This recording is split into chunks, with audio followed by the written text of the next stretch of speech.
In the next 60 seconds, you'll have the names of two fiery metal albums to stream, but if you stay for a few minutes longer, I'll save you the trouble of deciding what you want to do with them. Terry here again with Cast Metal and another full metal review segment.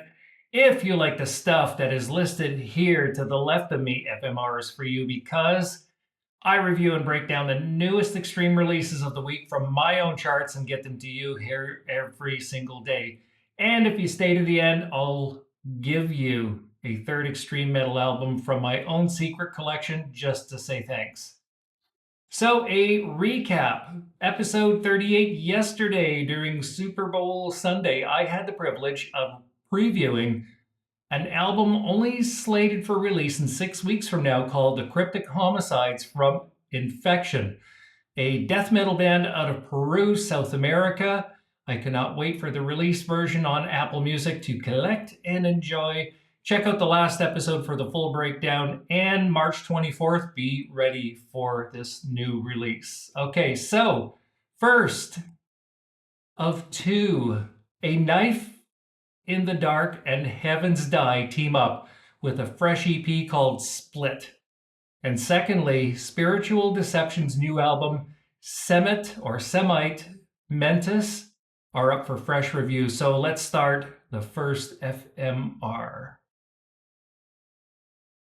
All right, before I listen to Split by A Knife in the Dark and Heaven's Die, I open the page and I see that there are 4 strong sounding tracks totaling 14 minutes. The album cover artwork, as you can see, it's black and white themed with a giant demon, skeleton hands. It is really nifty looking artwork. There was no font, so I added some for you in the bottom left-hand corner, just so you have the names, but that is not on the actual album.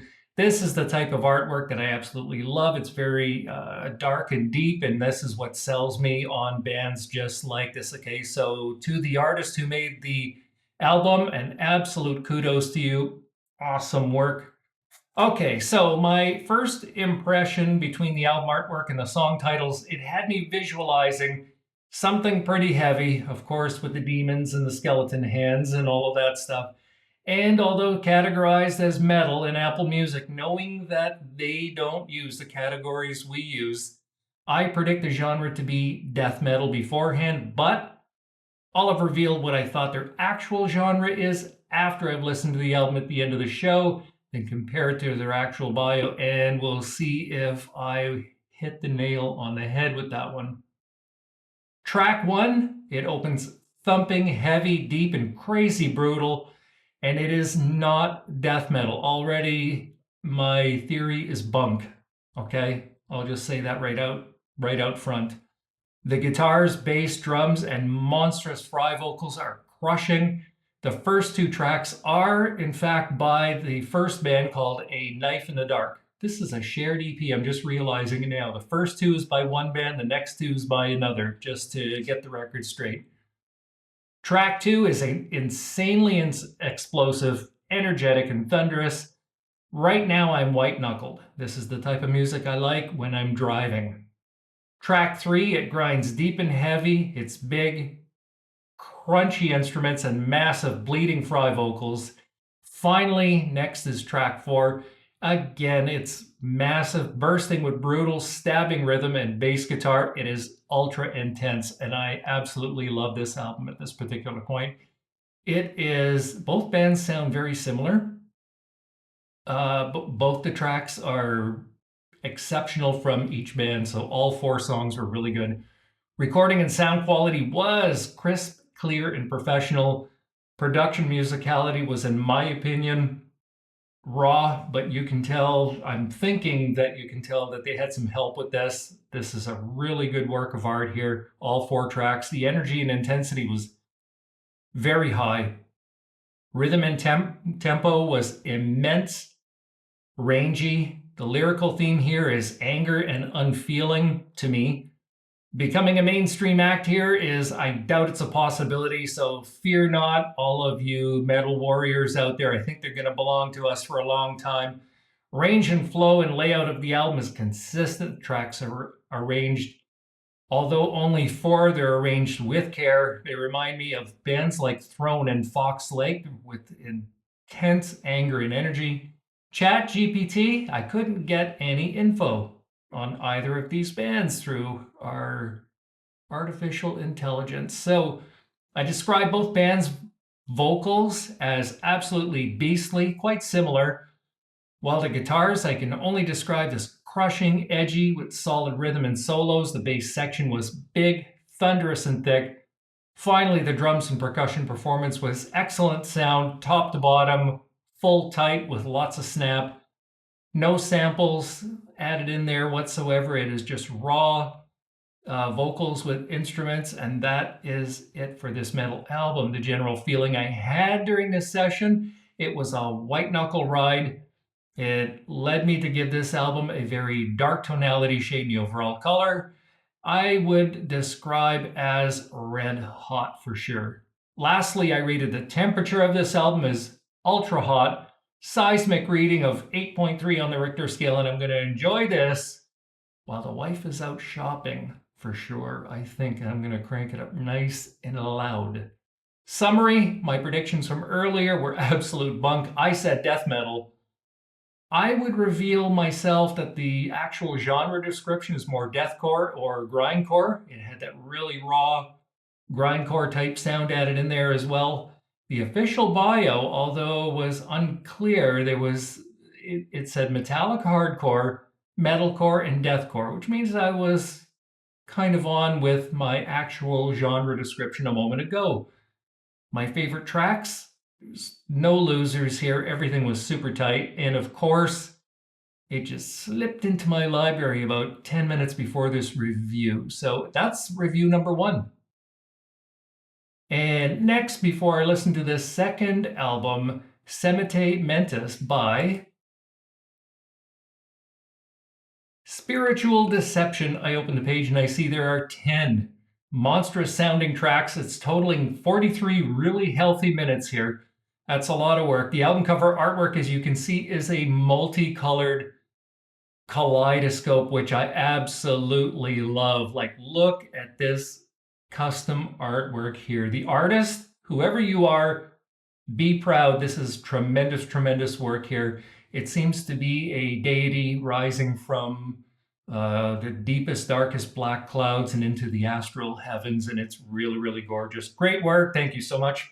This is what sells albums. It also had, oh yes, by the way, I have to mention too that it is also with custom and standard fonts with their logo on there. Spiritual Deception, all in razor blades. And so we move forward. Track 1 is short, and it opens softly with piano, then choir.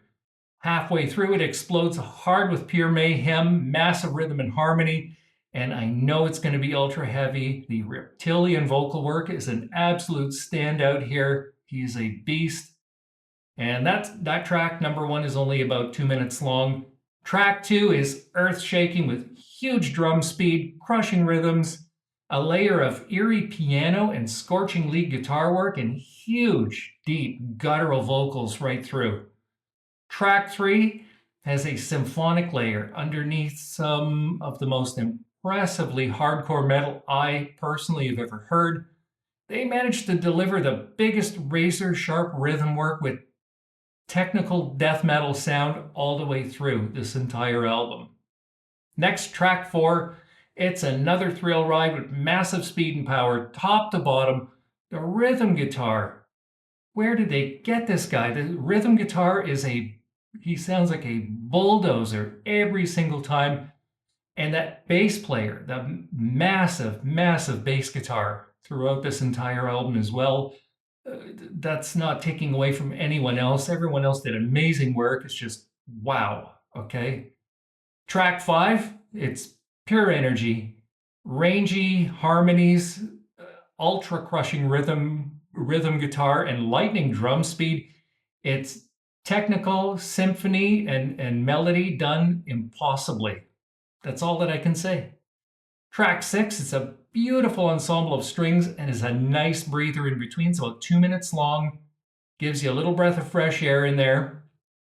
Next, track 7, seems to get revenge on track 6 with blistering deep, brutal rhythms and impeccable solo work. Rolling right through into track 8, it was a continuance of the same excellence, super heavy, fast, consistent with all the others. Track 9 feels climactic, dramatic, with monstrous instruments and unforgettable vocal work as well. Finally, track 10, it's an all-out rhythm and with razor sharp teeth, immense speed, range and complex lead guitar work, drum and guttural vocal work all the way through. In summary, the rhythm guitar work here is absolute rapture. The power is nearly unmatched anywhere.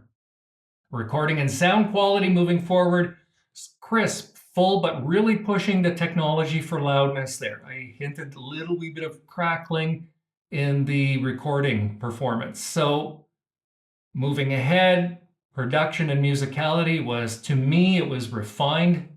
The energy and intensity was over the top. Rhythm and tempo was the feature, the bomb. It was immense. It was nuclear. The lyrical theme here is, to me, it's like astral future tense. Becoming a mainstream act here is just not going to be a possibility. And for our metal guardians out there, you guys will be pretty happy to know that they will belong to us forever.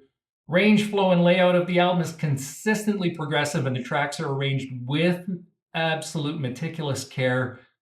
They are masters at it, it seems. They remind me of Archspire, Exocrine, Blood Red Throne, even some Vitriol in that particular range. Now, ChatGPT, I have to open up here. Just give me a moment. And I had to laugh when I saw this. ChatGPT compares them to In Flames, Kill Switch Engage, Insomnium, Black Dahlia Murder, Children of Bodom. Absolutely not. So no way. These guys are way heavier and above all of that stuff. Although what I just mentioned here from ChatGPT, though, they are immense in their own right and everything like that. This is just the next level. I describe the vocals as absolutely beastly. The guitars I can only describe as soul-shaking rhythm work, excellent solo and lead work. Bass section was like a diesel-powered locomotive, super thick and present. Finally, the drums and percussion performance was scorching. Superb snap from top to bottom. And as far as samples or sound effects, there was some piano and choir work in there, which was quite fitting. General feeling I had during this review was the complete gauntlet of chills, white knuckles, goosebumps, sweat, and electricity right through, and it led me to give this album a very dark tonality shade with an overall color spectrum from red to white, okay, for light and energy. Lastly, I rated the temperature as blast furnace hot, a seismic reading of a monstrous 8.9 on the Richter scale, and I'm going to enjoy this on the road or when I'm alone in the house for sure, nice and loud. In summary, my predictions were solid. I'm very proud of myself. I reveal the genre description finally to be symphonic, technical, and melodic death metal, supreme with onions and cheese on top, okay? The official bio, it says technical death metal and obscure atmospheres. I've never heard that context before. And it means that today I feel like a winner. My favorite tracks, cannot choose. However, again, for the 100th time, the rhythm guitar, it was everywhere, just kept getting stronger and stronger. Did it go into my library? What do you think? Yeah, of course it went into my library.